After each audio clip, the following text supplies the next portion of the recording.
Bugatti is afraid that the value of their brand will be cheapened by Matt Armstrong fixing this car.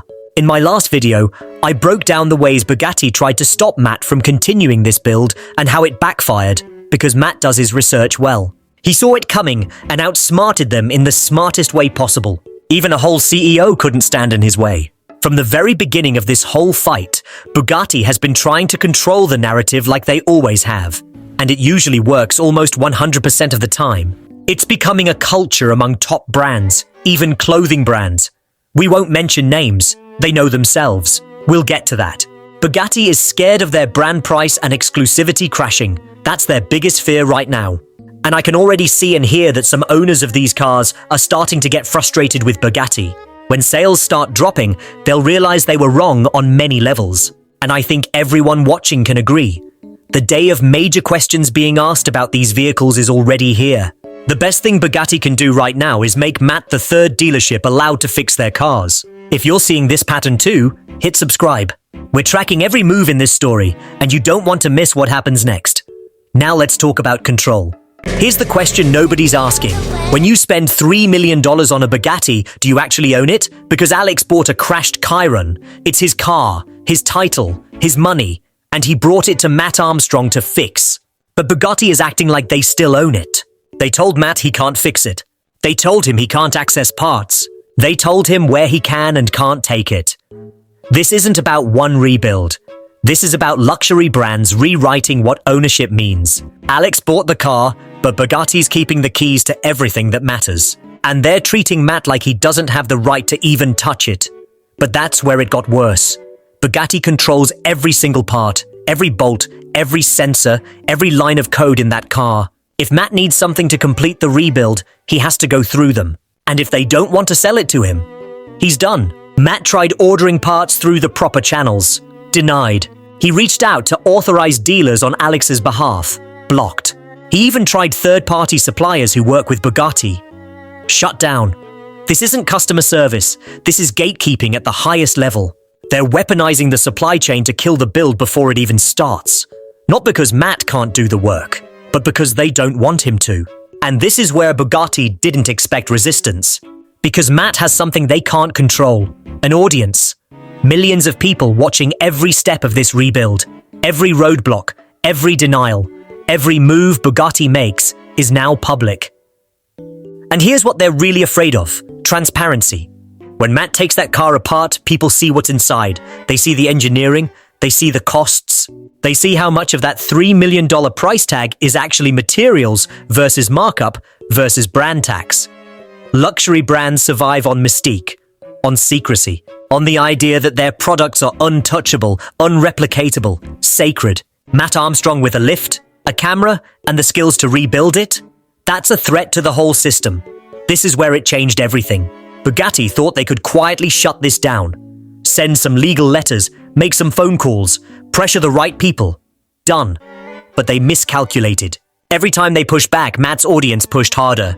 The story went from Guy rebuilds Bugatti to Bugatti tries to silence creator. From a rebuild channel to a David versus Goliath moment. Now Alex is stuck in the middle, other owners are watching, other creators are watching, the entire automotive community is watching. And some of those owners, they're starting to ask questions. Why can't I choose who fixes my own car? Why are parts $50,000 when similar components cost $5,000 on other vehicles? Why does Bugatti get to decide what someone I hire can do with something I paid for? This story is just getting started. And if you want to see how deep this really goes, stay locked in. Drop a comment with your biggest question about this whole situation. I'm reading every single one. Now let's zoom out. Because Bugatti isn't alone in this. This is happening across the entire luxury space. Cars, fashion, watches, electronics. High-end brands have spent decades building a culture where they control everything. Where repairs only happen in their facilities. Where unauthorized technicians get blocked. Where bringing your car to someone like Matt gets you blacklisted. They'll tell you it's about maintaining standards or protecting the customer experience. But what it's really about is control and money. If you can only get your car serviced at their dealership, they set the price. If you can only buy parts through their channels, they control supply. If they're the only ones who understand the technology, you're dependent on them forever. It's a closed loop, and it's extremely profitable. But that's where it got worse for them. Because the power dynamic is shifting, and they didn't see it coming. 10 years ago, if Bugatti told a mechanic no, that was the end of it. No recourse, no platform, no way to fight back. Today, Matt Armstrong has more reach than most automotive journalists. His audience is larger than some car manufacturer's entire customer base. When he documents the roadblocks, millions of people see it in real time. When Bugatti sends legal threats, the internet archives it. When they deny parts, the evidence is time-stamped and public. Creators have influence now. Real influence. The kind that can shift public opinion, damage reputations, and force billion-dollar companies to respond. And Bugatti is learning this the hard way. This is where Bugatti didn't expect resistance at all.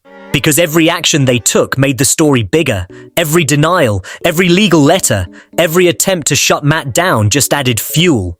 The Streisand effect in full force. If they'd left him alone, this would have been a cool rebuild video. Impressive, sure, but contained.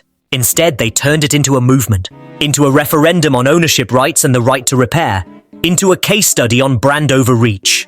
Now, the conversation isn't just about Alex's Chiron. It's about every luxury brand that operates this way. Every manufacturer that treats customers like licensees instead of owners. Every company that decides who can and can't work on a car someone else paid for. Matt saw it coming. He did his research. He documented everything. He built a paper trail. And when Bugatti tried to stop him, he was ready. Here's what's really at stake now. Bugatti's exclusivity was built on scarcity and mystique. On the idea that owning one of their cars puts you in an unreachable tier. That the brand is untouchable. That only they can service these machines. But when Matt finishes this rebuild, and he will finish it, he proves something dangerous to their model. These cars can be understood. They can be fixed by skilled technicians outside their network. They can be demystified. And once that mystique cracks, the whole value proposition shifts. Why pay $3 million for a car that only one network can fix when independent mechanics can handle it? Why accept parts markups of 1,000% when alternatives exist? Why stay loyal to a brand that restricts who you can trust with your own property? Alex is watching this. Other owners are watching this. Potential buyers are watching this. And Bugatti knows it. So here's where we are right now. Matt's still building. He's found workarounds for the parts they won't sell him. He's connected with engineers who understand these systems. He's documenting every single step. And Alex is standing behind him. Bugatti hasn't backed down publicly, but privately, sources say they're rethinking the strategy. Because this fight is costing them more than just parts revenue. Some owners are frustrated, some dealerships are caught in the middle, and the automotive community is overwhelmingly on Matt's side. The best move Bugatti could make right now. Make Matt the third authorized dealership for their repairs. Turn the threat into a partnership. Control the narrative by embracing the transparency. But will they? That's the question everyone's asking. Because if they don't, and Matt finishes this build anyway, they lose on every front. This story isn't over. Not even close. And I'm staying on it every single day until we see how it ends. If you want the next chapter the second it drops, subscribe and turn on notifications. Drop a comment telling me what you think Bugatti should do next. And if you've made it this far, you're part of this story now too. Let's see how it plays out.